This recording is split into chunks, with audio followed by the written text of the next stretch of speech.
itu harus kalian uraikan ya atas peristiwa yang sedang kalian liput ya. Ini kita bicara dari mulai peliputan. Artinya ketika kalian meliput, kalian sebagai reporter harus bertanya dulu, what, terjawabkah gitu ya. Kalau sudah, lanjut. Apa setelah what? Who, sudah terjawab. Kemudian where, sudah terjawab. When, sudah terjawab ya. Juga why and how ya. Kalau peristiwa yang kalian liput sudah mampu menjawab semuanya, maka mudah-mudahan ya, mudah-mudahan berita yang kalian liput itu nanti pasti ditayangkan. Karena banyak juga ya liputan yang tidak ditayangkan karena tidak lengkap gitu ya. Kalian tahu bahwa satu kali program siaran misalnya hanya 10 berita yang disampaikan, padahal dalam satu hari itu ya berapa jumlah berita yang diliput ya. Apalagi misalnya dengan banyaknya reporter yang dimiliki oleh media atau stasiun televisi tersebut ya. Jadi artinya tetap ada seleksi ya dari liputan-liputan yang masuk ya, yang mana yang akan ditayangkan ya. Ini saya belum sampaikan ke kelas lain ya. Tapi atau nanti atau minggu depan aja ingatkan saya ya bahwa dalam dalam berita pagi, berita siang, berita petang, dan berita malam itu ada ketentuan tidak tertulis sebenarnya ya mengenai persentase berita yang aktualnya gitu ya.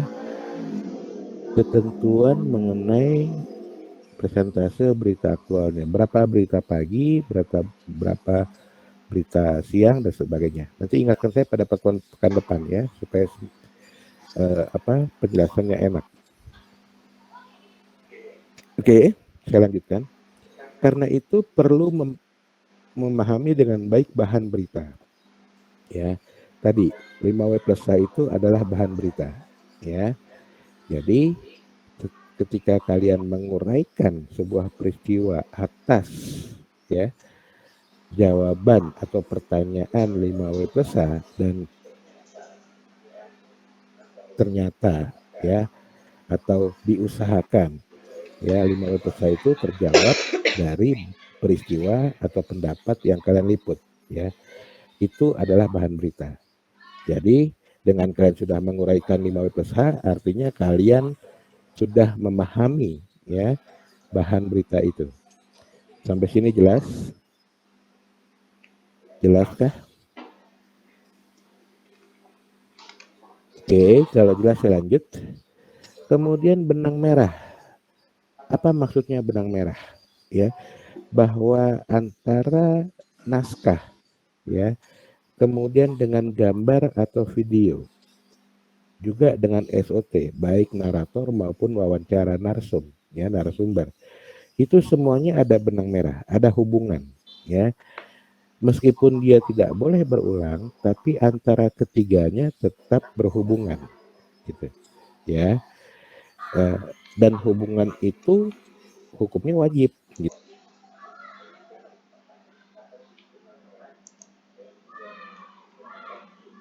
Naskah, ya, gambar atau video dan SOT, gitu, dan suara, ya. Kalau misalnya tidak ada, maka berarti ketiga-tiganya terpisah, gitu. Ya, padahal tidak boleh ya sebuah berita itu harus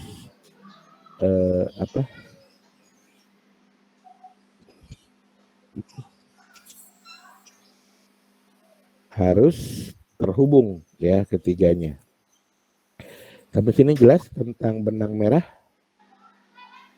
Jelas?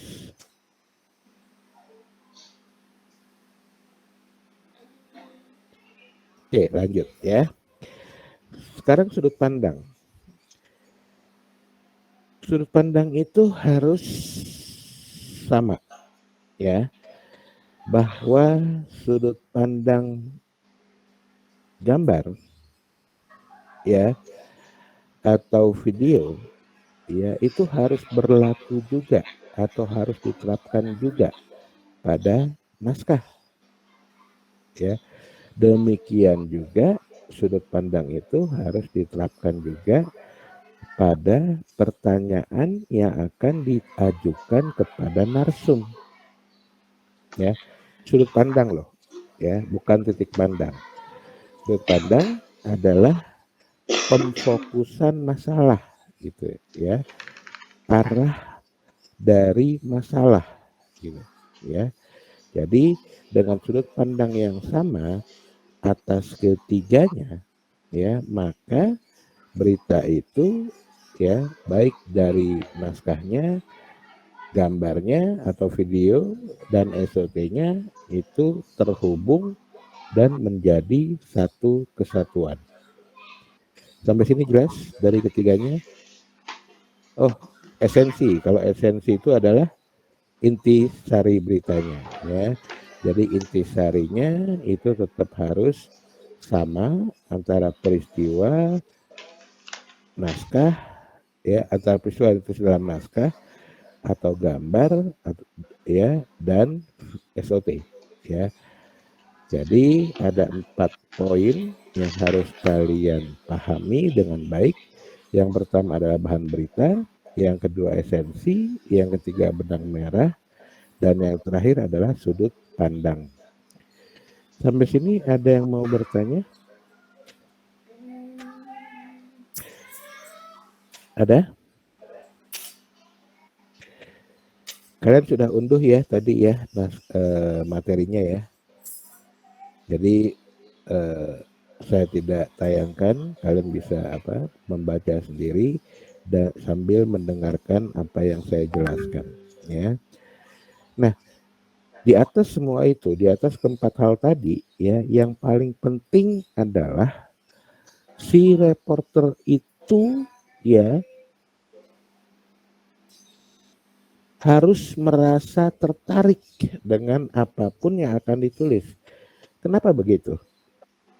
Karena kalau dia tidak tertarik, ya, maka beritanya menjadi dangkal. Kenapa dangkal? Karena dia tidak melakukan pendalaman, ya. Jadi meskipun ada tayangan gambar atau video, ya, dan juga meski ada SOT, ya, misalnya wawancara narsum, tapi kalau tidak dilakukan pendalaman, maka apa yang tampil di gambar atau video dan apa yang dijawab oleh narsum itu semuanya akan menjadi dangkal, ya. Ketertarikan kita terhadap peristiwa yang kita liput atau apapun yang akan kita tulis, ya, sebagai reporter itu sangat-sangat berpengaruh. Karena kalau kita tidak tertarik, sekali lagi, ya, kita tidak akan merasa perlu melakukan pendalaman. Paham sampai sini? Paham? Halo? Ya, kalau tidak ada pendalaman, maka beritanya tidak akan greget, unik, dan yang paling parah adalah akan membosankan bagi pemirsa, gitu, ya. Jadi pendalaman itu adalah apa?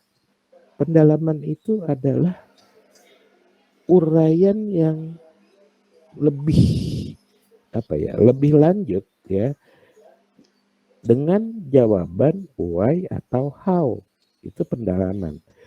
Kalau tidak ada pendalaman, maka why and how-nya itu hanya sekedarnya, ya. Kalau kita umpamakan dalam tulisan, mungkin why and how kalau tidak dilakukan pendalaman, mungkin hanya berisi satu kalimat misalnya, ya.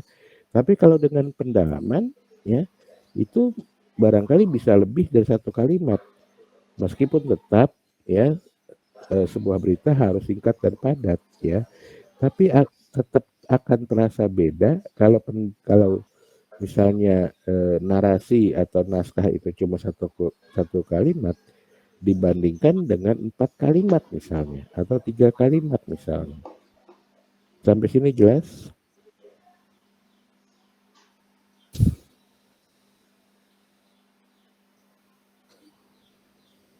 Gimana lagi nih yang jawab? Jelas Pak, gitu ya. Yang lain gak ada yang mau jawab soalnya. Ada yang gak jelas? Ada? Sebelum kita masuk ke masing-masing bagian. Kenapa? Kok nih tumben nih hari ini gak ada yang bertanya? Ya. Ini yang biasanya nanya Dita, Mita, Sri, Yumna, siapa lagi? Ya, Made, ya. Kok nggak ada suaranya? Suara saya masuk nggak sih? Masuk, Pak. Masuk ya, Masuk, tapi yang Pak. lain. Tapi kenapa nggak pada nanya? Yakin udah jelas ya?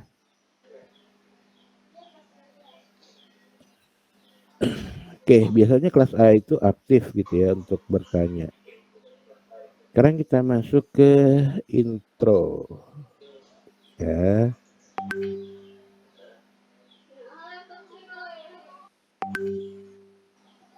Oke. Kalau masih nggak ada yang bertanya, saya lanjutkan. Intro merupakan rangkuman dari seluruh isi terpenting ya.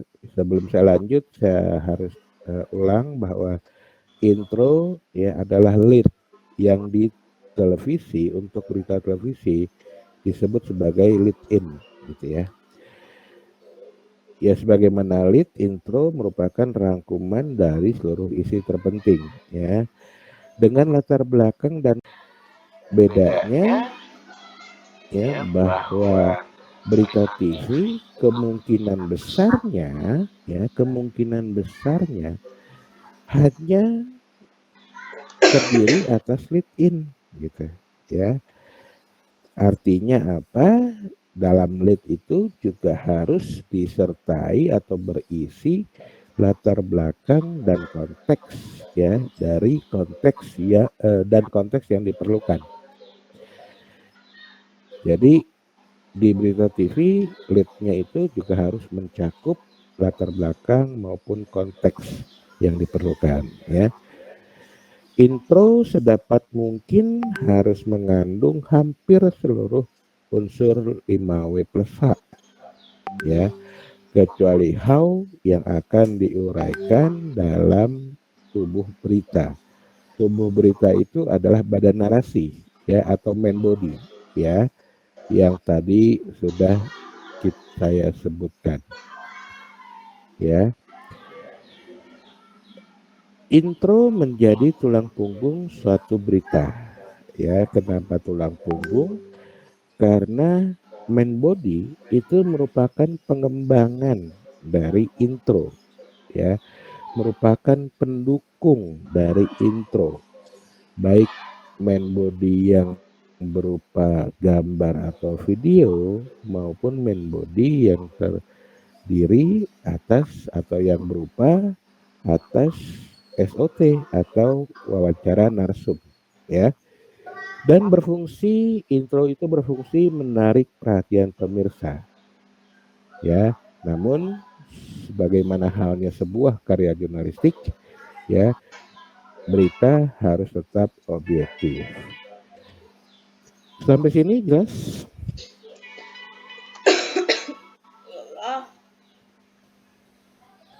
Jelas? Oke. Reporter dapat menggunakan intro untuk menyampaikan fakta yang tidak ditunjang gambar, video, atau suara narasumber sebagai pendukung. Ya. Ingat ada reader ya, di mana dalam format reader naskah itu tidak ditunjang gambar atau video atau suara narasumber ya. Nah, karena itu ya fakta yang terdapat pada reader ya itu harus jelas ya, meskipun hanya berupa kalimat yang disampaikan dan pendek, singkat ya, cuma satu alinea ya. Jelas ya? Fungsi lain dari intro adalah sebagai kendaraan untuk memperlihatkan presenter dalam menarik perhatian pemirsa. Dari kalimat ini dapat kalian pahami kenapa sih news anchor itu syaratnya adalah good looking gitu ya.